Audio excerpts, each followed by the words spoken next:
ವಕ್ಫ್ ತಿದ್ದುಪಡಿ ಕಾಯ್ದೆ ಬಗ್ಗೆ ಸುಪ್ರೀಂ ಕೋರ್ಟ್ ಆಕ್ಷೇಪಕ್ಕೆ ಮೋದಿ ಸರ್ಕಾರದ ಪ್ರತಿಕ್ರಿಯೆ ಏನು? ಸಿಜೆಐ ನೇತೃತ್ವದ ಪೀಠ ಕೇಳಿರುವ ಪ್ರಶ್ನೆಗಳಿಗೆ ವಾರದ ಬಳಿಕ ಸಲ್ಲಿಸಿದ ಅಫಿಡವಿಟ್ನಲ್ಲಿ ಮೋದಿ ಸರ್ಕಾರ ಹೇಳಿದ್ದೇನು? ಮೋದಿ ಸರ್ಕಾರದ ಸಮರ್ಥನೆ ಸುಪ್ರೀಂ ಕೋರ್ಟ್ ಎದುರು ನಿಲ್ಲುತ್ತಾ? ಕೇಂದ್ರ ಸರ್ಕಾರವು ವಕ್ಫ್ ತಿದ್ದುಪಡಿ ಕಾಯ್ದೆ ವಿರುದ್ಧದ ಅರ್ಜಿಗಳಿಗೆ ಪ್ರತಿಕ್ರಿಯಿಸಿದೆ. ಸಂವಿಧಾನದ 25 ಮತ್ತು 26ನೇ ವಿಧಿಗಳ ಅಡಿಯಲ್ಲಿ ಖಾತರಿಪಡಿಸಲಾದ ಧಾರ್ಮಿಕ ಸ್ವಾತಂತ್ರ್ಯಗಳ ಉಲ್ಲಂಘನೆಯಾಗಿಲ್ಲ ಎಂದು ಸರ್ಕಾರ ಸುಪ್ರೀಂ ಕೋರ್ಟ್ಗೆ ಸಲ್ಲಿಸಿರುವ ಪ್ರತಿಕ್ರಿಯೆಯಲ್ಲಿ ಹೇಳಿಕೊಂಡಿದೆ. ವಕ್ಫ್ ತಿದ್ದುಪಡಿ ಕಾಯ್ದೆ 2025 ಪ್ರಶ್ನಿಸುವ ಅರ್ಜಿಗಳಿಗೆ ಪ್ರತಿಕ್ರಿಯೆಯಾಗಿ ಕೇಂದ್ರ ಸರ್ಕಾರವು ಸುಪ್ರೀಂ ಕೋರ್ಟ್ಗೆ ಪ್ರಾಥಮಿಕ ಅಫಿಡವಿಟ್ ಸಲ್ಲಿಸಿದೆ. ತಿದ್ದುಪಡಿಯು ತನ್ನ ಅಧಿಕಾರದ ಕಾನೂನುಬದ್ಧ ಅಭಿವ್ಯಕ್ತಿಯಾಗಿದೆ ಎಂದು ಸರ್ಕಾರ ಹೇಳಿಕೊಂಡಿದೆ. ಆಸ್ತಿಗಳ ನಿರ್ವಹಣೆಗೆ ಸಂಬಂಧಿಸಿದಂತೆ ಜಾತ್ಯತೀತ ಅಂಶದ ನಿಯಂತ್ರಣಕ್ಕಾಗಿ ಮಾತ್ರ ತಿದ್ದುಪಡಿಗಳನ್ನು ಮಾಡಲಾಗಿದೆ ಎಂದು ಮೋದಿ ಸರ್ಕಾರ ವಾದಿಸಿದೆ ಎಂದು ಲೈವ್ ಲಾ ವರದಿ ಮಾಡಿದೆ. ಸಂವಿಧಾನದ 25 ಮತ್ತು 26ನೇ ವಿಧಿಗಳ ಅಡಿಯಲ್ಲಿ ಖಾತರಿಪಡಿಸಲಾದ ಧಾರ್ಮಿಕ ಸ್ವಾತಂತ್ರ್ಯಗಳ ಉಲ್ಲಂಘನೆಯಾಗಿಲ್ಲ ಎಂದು ಸರ್ಕಾರ ಹೇಳಿಕೊಂಡಿದೆ. ಇಂಡಿಯನ್ ಎಕ್ಸ್‌ಪ್ರೆಸ್ ವರದಿ ಪ್ರಕಾರ ಸಂಸದೀಯ ಸಮಿತಿಯು ನಡೆಸಿದ ಸಮಗ್ರ ಆಳವಾದ ಮತ್ತು ವಿಶ್ಲೇಷಣಾತ್ಮಕ ಅಧ್ಯಯನದ ನಂತರ ವಕ್ಫ್ ಕಾಯ್ದೆಗೆ ತಿದ್ದುಪಡಿಗಳನ್ನು ತರಲಾಗಿದೆ ಎಂದು ಅಫಿಡವಿಟ್ನಲ್ಲಿ ಮೋದಿ ಸರ್ಕಾರ ಹೇಳಿದೆ. ವಿರೋಧ ಪಕ್ಷದ ನಾಯಕರು ತಿದ್ದುಪಡಿಯನ್ನು ರೂಪಿಸುವಲ್ಲಿ ತಮ್ಮ ಯಾವುದೇ ಸಲಹೆಗಳನ್ನು ತೆಗೆದುಕೊಳ್ಳಲಾಗಿಲ್ಲ ಎಂದು ಈ ಹಿಂದೆ ಹೇಳಿಕೊಂಡಿದ್ದರು. ಶಾಸನವನ್ನ ಅಧ್ಯಯನ ಮಾಡಿದ ಜಂಟಿ ಸಂಸದೀಯ ಸಮಿತಿಯು ಅಂತಿಮವಾಗಿ ವಿರೋಧ ಪಕ್ಷದ ಸಂಸದರು ಮಾಡಿದ 44 ತಿದ್ದುಪಡಿ ಸಲಹೆಗಳನ್ನು ತಿರಸ್ಕರಿಸಿತು. ಆದರೆ ಎನ್ಡಿಎ ಮಿತ್ರ ಪಕ್ಷಗಳು ನೀಡಿದ್ದ 14 ಸಲಹೆಗಳನ್ನು ಅಂಗೀಕರಿಸಿತು. ವಕ್ಫ್ ತಿದ್ದುಪಡಿ ಕಾಯ್ದೆ 2025 ಸ್ಪಷ್ಟವಾಗಿ ಜಾತ್ಯತೀತ ಆಯಾಮಗಳಿಗೆ ದಾಖಲೆ ನಿರ್ವಹಣೆ, ಕಾರ್ಯವಿಧಾನದ ಸುಧಾರಣೆಗಳು ಮತ್ತು ಆಡಳಿತಾತ್ಮಕ ರಚನೆಗೆ ಸೀಮಿತವಾಗಿದೆ ಮತ್ತು ಆಚರಣೆ, ಪ್ರಾರ್ಥನೆ ಅಥವಾ ಮೂಲಭೂತ ಇಸ್ಲಾಮಿಕ್ ಬಾಧ್ಯತೆಗಳ ಯಾವುದೇ ವಿಷಯಗಳಿಗೆ ಸಂಬಂಧಿಸಿಲ್ಲ. ಆದ್ದರಿಂದ ಕಾಯ್ದೆಯು ಅನಿವಾರ್ಯವಲ್ಲದ ಆಚರಣೆಗಳಿಗೆ ತನ್ನನ್ನು ಸೀಮಿತಗೊಳಿಸುತ್ತದೆ. ಆದ್ದರಿಂದ ಸಂವಿಧಾನವು ಖಾತರಿಪಡಿಸಿದ ಧಾರ್ಮಿಕ ಸ್ವಾತಂತ್ರ್ಯಗಳನ್ನು ಉಲ್ಲಂಘಿಸುವುದಿಲ್ಲ ಎಂದು ವಾದಿಸಲಾಗಿದೆ ಎಂದು ಲೈವ್ ಲಾ ವರದಿ ಮಾಡಿದೆ. ವಕ್ಫ್ ಬೈ ಯೂಸರ್ ಅಂದರೆ ಬಳಕೆಯಿಂದ ವಕ್ಫ್ ಅನ್ನು ತೆಗೆದುಹಾಕಿರೋದು ಅಸ್ತಿತ್ವದಲ್ಲಿರುವ ವಕ್ಫ್ ಭೂಮಿಗಳ ಮೇಲೆ ಪರಿಣಾಮ ಬೀರೋದಿಲ್ಲ ಎಂದು ಕೇಂದ್ರ ಸರ್ಕಾರ ಹೇಳಿಕೊಂಡಿದೆ. ವಕ್ಫ್ ಬೈ ಯೂಸರ್ ಅನ್ನು ತೆಗೆದುಹಾಕಿರೋದು ನಿರ್ದಿಷ್ಟ ದಾಖಲೆಗಳನ್ನು ಹೊಂದಿರದ ಶತಮಾನಗಳಷ್ಟು ಹಳೆಯದಾದ ವಕ್ಫ್ ಭೂಮಿಗಳ ಮೇಲೆ ಪರಿಣಾಮ ಬೀರುತ್ತದೆ ಎಂಬ ಸುಳ್ಳು ನಿರೂಪಣೆಯನ್ನ ಹರಡಲಾಗುತ್ತಿದೆ ಎಂದು ಸರ್ಕಾರ ಹೇಳಿಕೊಂಡಿದೆ. ಕೇಂದ್ರ ವಕ್ಫ್ ಮಂಡಳಿಯು ಸಾಮಾನ್ಯ ಸಲಹಾ ಪಾತ್ರವನ್ನು ಮಾತ್ರ ಹೊಂದಿದೆ ಮತ್ತು ಯಾವುದೇ ನಿರ್ದಿಷ್ಟ ಭೂಮಿಯೊಂದಿಗೆ ವ್ಯವಹರಿಸುವುದಿಲ್ಲ ಎಂದು ಸರ್ಕಾರವು ಹೇಳಿಕೊಂಡಿದೆ. ರಾಜ್ಯ ಮಂಡಳಿಯೂ ಸಹ ಜಾತ್ಯತೀತ ನಿಯಂತ್ರಕ ಅಧಿಕಾರಗಳನ್ನು ಮಾತ್ರ ಚಲಾಯಿಸುತ್ತದೆ ಎಂದು ಸರ್ಕಾರವು ಹೇಳಿಕೊಂಡಿದೆ. ಈ ಬದಲಾವಣೆಗಳು ಮುಸ್ಲಿಮರ ಧಾರ್ಮಿಕ ಹಕ್ಕುಗಳ ಮೇಲೆ ಯಾವುದೇ ರೀತಿಯಲ್ಲಿ ಪರಿಣಾಮ ಬೀರೋದಿಲ್ಲ ಎಂದು ಸರ್ಕಾರ ಹೇಳಿಕೊಂಡಿದೆ. ಮುಸ್ಲಿಮರನ್ನ ಹಿಂದೂ ಧಾರ್ಮಿಕ ಮಂಡಳಿಗಳಲ್ಲಿ ಸೇರಿಸಬಹುದೇ ಎಂದು ಸುಪ್ರೀಂ ಕೋರ್ಟ್ ಸಾಲಿಸಿಟರ್ ಜನರಲ್ಗೆ ಕೇಳಿದ ಪ್ರಶ್ನೆಗೆ ಇದು ಪ್ರತಿಕ್ರಿಯೆ ನೀಡಿದಂತಿದೆ.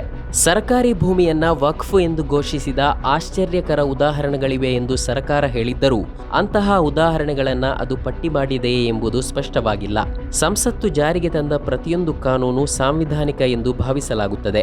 ಆದ್ದರಿಂದ ಕಾಯ್ದೆಯ ನಿಬಂಧನೆಗಳನ್ನು ತಡೆಹಿಡಿಯುವ ಯಾವುದೇ ಮಧ್ಯಂತರ ಆದೇಶವನ್ನು ಹೊರಡಿಸದಂತೆ ಸುಪ್ರೀಂ ಕೋರ್ಟ್ ಅನ್ನ ಸರ್ಕಾರ ಒತ್ತಾಯಿಸಿದೆ ಎಂದು ಲೈವ್ ಲಾ ವರದಿ ಮಾಡಿದೆ. 2025ರ ಮೋದಿ ಸರ್ಕಾರದ ವಕ್ಫ್ ತಿದ್ದುಪಡಿ ಕಾಯ್ದೆಯನ್ನು ಪ್ರಶ್ನಿಸುವ ಅರ್ಜಿಗಳ ವಿಚಾರಣೆಯ ವೇಳೆ ನೋಂದಾಯಿತ ಅಥವಾ ಅಧಿಸೂಚಿತ ವಕ್ಫ್ಗಳಲ್ಲಿ ಯಾವುದೇ ಬದಲಾವಣೆ ಮಾಡಲಾಗುವುದಿಲ್ಲ ಎಂದು ಕೇಂದ್ರ ಸರ್ಕಾರ ಸುಪ್ರೀಂ ಕೋರ್ಟ್ಗೆ ಭರವಸೆ ನೀಡಿದೆ.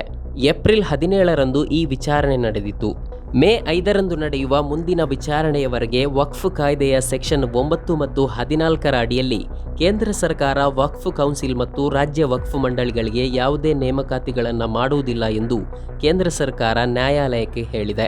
ಸಾಲಿಸಿಟರ್ ಜನರಲ್ ತುಷಾರ್ ಮೆಹ್ತಾ ಈ ಭರವಸೆಯನ್ನ ನೀಡಿದ ನಂತರ ಮುಖ್ಯ ನ್ಯಾಯಮೂರ್ತಿ ಸಂಜೀವ್ ಖನ್ನಾ ಅವರ ನೇತೃತ್ವದ ಪೀಠ ಮುಂದಿನ ವಿಚಾರಣೆಯನ್ನ ಮೇ 5ರಂದು ಮಧ್ಯಾಹ್ನ 2 ಗಂಟೆಗೆ ನಿಗದಿಪಡಿಸಿದೆ. ಮೋದಿ ಸರ್ಕಾರದ ಅಫಿಡವಿಟ್ನಲ್ಲಿರುವ ವಾದಗಳು ಉಪರಾಷ್ಟ್ರಪತಿ ಜಗದೀಪ್ ಧನ್ಕರ್ ಮತ್ತು ಬಿಜೆಪಿ ಸಂಸದ ನಿಶಿಕಾಂತ್ ದುಬೆ ಅವರ ಹೇಳಿಕೆಗಳ ದಾಟಿಯಲ್ಲೇ ಇದೆ. ಸಂಸತ್ತು ಮಾಡಿದ ಕಾನೂನು ಸಾಂವಿಧಾನಿಕ ಎಂದು ಹೇಳುವ ಮೂಲಕ ಅದನ್ನು ಅಸಂವಿಧಾನಿಕ ಎಂದು ಹೇಳುವ ಹಕ್ಕು ನಿಮಗಿಲ್ಲ ಎಂದು ಒಂದರ್ಥದಲ್ಲಿ ಸುಪ್ರೀಂ ಕೋರ್ಟ್ಗೆ ಹೇಳಿದೆ. ಸಂವಿಧಾನ ಏನು ಎಂದು ನಾವೇ ನಿರ್ಧರಿಸುತ್ತೇವೆ, ನ್ಯಾಯಾಲಯ ಅದನ್ನ ಮಾಡುವುದು ಬೇಡ ಎಂದು ಸರ್ಕಾರ ಈ ವಾದದ ಮೂಲಕ ಹೇಳಿದಂತಿದೆ. ಶತಮಾನಗಳ ಹಳೆಯದಾದ ವಕ್ಫ್ ಬೈ ಯೂಸರ್ ಆಸ್ತಿಗೆ ಈಗ ಜಮೀನು ದಾಖಲೆ ಮಾಡಬೇಕೆ? ನ್ಯಾಯಾಲಯದಿಂದ ವಕ್ಫ್ ಎಂದು ಘೋಷಿತ ಆಸ್ತಿಯನ್ನ ಸರ್ಕಾರದ ಅಧಿಕಾರಿಯೊಬ್ಬ ವಿವಾದಿತ ಎಂದು ಘೋಷಿಸಿದ್ರೆ ಅದಕ್ಕೆ ವಕ್ಫ್ ಸ್ಥಾನಮಾನ ತಪ್ಪುವುದೇ? ವಕ್ಫ್ ಮಂಡಳಿಗೆ ಮುಸ್ಲಿಮರಲ್ಲದ ಸದಸ್ಯರನ್ನು ಸೇರಿಸೋದು ನ್ಯಾಯಸಮ್ಮತವೇ ಎಂಬ ಪ್ರಮುಖ ಪ್ರಶ್ನೆಗಳನ್ನು ಪರಮೋಚ್ಚ ನ್ಯಾಯಾಲಯ ಮೋದಿ ಸರ್ಕಾರವನ್ನ ಕೇಳಿತ್ತು. ಹಿರಿಯ ವಕೀಲ ಕಪಿಲ್ ಸಿಬಲ್ ಅರ್ಜಿದಾರರ ಪರವಾಗಿ ವಾದ ಮಂಡಿಸುತ್ತಾ ವಕ್ಫ್ ಬೈ ಯೂಸರ್ ತತ್ವದ ರದ್ದತಿ ಮತ್ತು ವಕ್ಫ್ ಮಂಡಳಿಗಳಿಗೆ ಮುಸ್ಲಿಮೇತರ ಸದಸ್ಯರ ಸೇರಿಸುವಿಕೆಯು ಸಂವಿಧಾನ ಬಾಹಿರವೆಂದು ವಾದಿಸಿದ್ದರು. ಅಸದುದ್ದೀನ್ ಓವೈಸಿ, ಮನೋಜ್ ಕುಮಾರ್ ಝಾ, ಮಹುವಾ ಮೊಯ್ತ್ರಾ, ಅಮಾನತುಲ್ಲಾ ಖಾನ್, ಜೆಎಂಎಲ್ಎಚ್, ಐಎಂಎಲ್, ಡಿಎಂಕೆ, ಸಿಪಿಐ ಸೇರಿದಂತೆ ಹಲವು ನಾಯಕರು ಹಾಗೂ ಸಂಸ್ಥೆಗಳು ವಕ್ಫ್ ತಿದ್ದುಪಡಿ ಮಸೂದೆಯ ವಿರುದ್ಧ ಸುಪ್ರೀಂ ಕೋರ್ಟ್ಗೆ ಅರ್ಜಿ ಸಲ್ಲಿಸಿದ್ದಾರೆ. ವಿಚಾರಣೆ ವೇಳೆ ಸಾಲಿಸಿಟರ್ ಜನರಲ್ ತುಷಾರ್ ಮೆಹ್ತಾ ಕೇಂದ್ರ ಸರ್ಕಾರ ಈ ಕುರಿತು 7 ದಿನಗಳಲ್ಲಿ ತನ್ನ ಪ್ರತಿಕ್ರಿಯೆಯನ್ನು ಸಲ್ಲಿಸಲಿದೆ ಎಂದು ನ್ಯಾಯಾಲಯಕ್ಕೆ ತಿಳಿಸಿದ್ದರು. ಈಗ ಅದನ್ನು ಸಲ್ಲಿಸಲಾಗಿದೆ. ಮುಖ್ಯ ನ್ಯಾಯಮೂರ್ತಿ ಸಂಜೀವ್ ಖನ್ನಾ, ನ್ಯಾಯಮೂರ್ತಿ ಸಂಜಯ್ ಕುಮಾರ್ ಮತ್ತು ನ್ಯಾಯಮೂರ್ತಿ ಕೆ.ವಿ. ವಿಶ್ವನಾಥನ್ ಅವರನ್ನೊಳಗೊಂಡ ಪೀಠವು 1995ರ ವಕ್ಫ್ ಕಾಯ್ದೆಗೆ 2025ರಲ್ಲಿ ಮಾಡಲಾದ ತಿದ್ದುಪಡಿಗಳ ಸಾಂವಿಧಾನಿಕ ಸಿಂಧುತ್ವವನ್ನು ಪ್ರಶ್ನಿಸಿ ಸಲ್ಲಿಸಲಾದ ಹಲವಾರು ಅರ್ಜಿಗಳನ್ನು ವಿಚಾರಣೆ ನಡೆಸುತ್ತಿದೆ. ವಕ್ಫ್ ತಿದ್ದುಪಡಿ ಕಾಯ್ದೆ 2025ರ ಹಲವಾರು ನಿಬಂಧನೆಗಳ ಬಗ್ಗೆ ಸುಪ್ರೀಂ ಕೋರ್ಟ್ ಏಪ್ರಿಲ್ 17ರಂದು ತೀವ್ರ ಆಕ್ಷೇಪ ವ್ಯಕ್ತಪಡಿಸಿದ್ದು, ಕೆಲವು ಷರತ್ತುಗಳು ಸಾಂವಿಧಾನಿಕ ಪರಿಶೀಲನೆಗೆ ಒಳಗಾಗಬಹುದು ಎಂಬ ಸುಳಿವನ್ನ ನೀಡಿದೆ. ಸಿಜೆಐ ನೇತೃತ್ವದ 3 ನ್ಯಾಯಾಧೀಶರ ಪೀಠವು ಹಲವು ಕಾನೂನು ಮತ್ತು ಧಾರ್ಮಿಕ ಸಮಸ್ಯೆಗಳನ್ನು ಗುರುತಿಸಿದ್ದು, ವಿವಾದಾತ್ಮಕ ಶಾಸನದ ವಿವರವಾದ ನ್ಯಾಯಾಂಗ ಪರೀಕ್ಷೆಗೆ ವೇದಿಕೆಯನ್ನು ಸಿದ್ಧಪಡಿಸಿದೆ. ತಿದ್ದುಪಡಿಗೆ ಯಾವುದೇ ತಡೆ ಬೀಳದಂತೆ ಗರಿಷ್ಠ ಪ್ರಯತ್ನ ಮಾಡುತ್ತಿರುವ ಮೋದಿ ಸರ್ಕಾರ ಈಗ ತನ್ನ ಪ್ರತಿಕ್ರಿಯೆಯನ್ನು ಸುಪ್ರೀಂ ಕೋರ್ಟ್ಗೆ ಸಲ್ಲಿಸಿದೆ. ಮೇ 5ರಂದು ಏನಾಗಲಿದೆ ಎಂದು ಕಾದು ನೋಡಬೇಕು.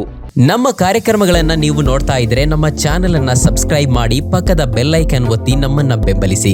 ಹಾಗೆ ನಮ್ಮ ಕಾರ್ಯಕ್ರಮಗಳನ್ನ ಲೈಕ್ ಮಾಡಿ, ಕಮೆಂಟ್ ಮಾಡಿ, ಅದನ್ನ ಬೇರೆಯವರಿಗೂ ವಾಟ್ಸ್ಆಪ್ ಮೂಲಕ ಶೇರ್ ಮಾಡಿ. ನೀವು ಹೀಗೆ ಮಾಡಿದಾಗ ನಮ್ಮ ಚಾನೆಲ್ ಮತ್ತಷ್ಟು ಜನರಿಗೆ ತಲುಪಲು ನೀವು ನಮ್ಮೊಂದಿಗೆ ಸಹಕರಿಸಿದ ಹಾಗಾಗುತ್ತೆ. ಇದು ನೀವು ಯಾವುದೇ ಖರ್ಚಿಲ್ಲದೆ ಕೆಲವೇ ಸೆಕೆಂಡುಗಳಲ್ಲಿ ನೀಡಬಹುದಾದ ಸಹಕಾರ. ಧನ್ಯವಾದಗಳು.